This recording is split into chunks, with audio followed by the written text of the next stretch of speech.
কি বলেছেন? ত্রিভুবন বিভবে হেতব্য বকুণ্ঠ স্মৃতি রজতাত্মা সুরাদি বিজ্ঞাত ন চলতি ভগবৎ পদারবিন্দাং লব নিমিষার্ধমপি সভবতি ভাগবত বৈষ্ণব সম নিমিষার্ধমপি স বৈষ্ণবগ্র গণ্য। ত্রিভুবনের বৈভব আপনার সামনে অনায়াসই হাজির করা হয়েছে। হওয়ার জন্য কোনো চেষ্টা করেননি, তপস্যা করেননি, কাজ করেননি, আপনি হাজির হয়ে গেছে আপনার সামনে, যেহেতু ভজন করছেন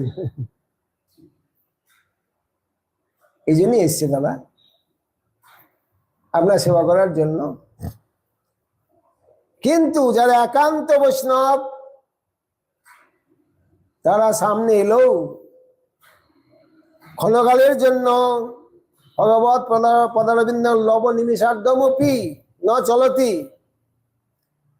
এসে বলছেন মহারাজ এই যে আপনার সামনে ত্রিভুবনের বৈভব হাজির, আপনি জপের মালাটা রেখে এগুলো একটু দেখে নেন, বুঝে নেন,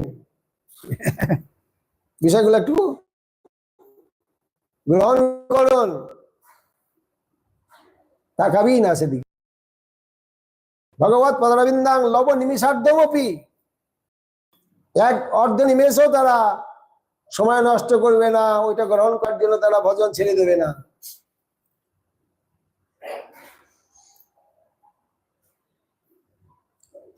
ভগবৎ পার্শ্বদাতাং প্রাপ্তি, যারা ভগবানের পার্শ্বদ দেহ লাভ করেছেন তাদের জন্য এই ভক্তির আচরণ করতে হবে। সাধক দশায়াং সিদ্ধ দশাং চৈব তবতব কর্তব্যম, সাধক দশায় সিদ্ধ দশায় এমনকি নিত্য সিদ্ধ দশাতেও এই ভাগবত ধর্ম আচরণ করতে হবে, এটা বাদ দেওয়া যাবে না। আমাদের চৈতন্য চরিতামৃতে শ্রীমান মহাপ্রভু রূপ শিক্ষা বলেছেন, ভক্তিলতা বীজের কথা বলতে গিয়ে বলেছেন বিরজা ব্রহ্মলোক বেদি পরব্রহ্ম যায় তবে যায় তদুপরি গোলক বৃন্দাবন কৃষ্ণচরণ কল্প বৃক্ষে করে আরোহণ ইহা মালি সেচে নিত্য শ্রবণাদি জল। ভক্তিলতা বিরজা ব্রহ্মলোক ভেদে একদম ভগবানের বৃন্দাবন চলে গেছে, কৃষ্ণচরণ কল্প বৃক্ষে চলে গেছে, প্রেম ফল ফলছে, তখনও বলছেন সাধককে ইহা মালি সেচে নিত্য শ্রবণাদি জল। শ্রবণ কীর্তন বাদ দেওয়া চলবে না, সেখানেও আপনাকে শ্রবণ কীর্তন রাখতে হচ্ছে। মৎ সেবায় পতিতান্তে শালক কাজ চতুষ্টম নেচ্ছন্তি সেবায় পূর্ণ কুতন্য কালো বিপ্লতম।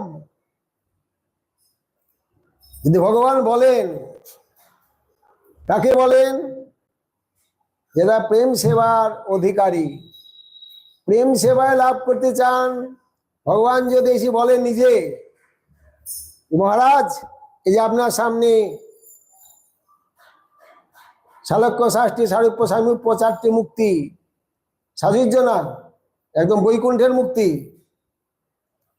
এই মুক্তি এসে আপনার সামনে উপস্থিত, গ্রহণ করুন।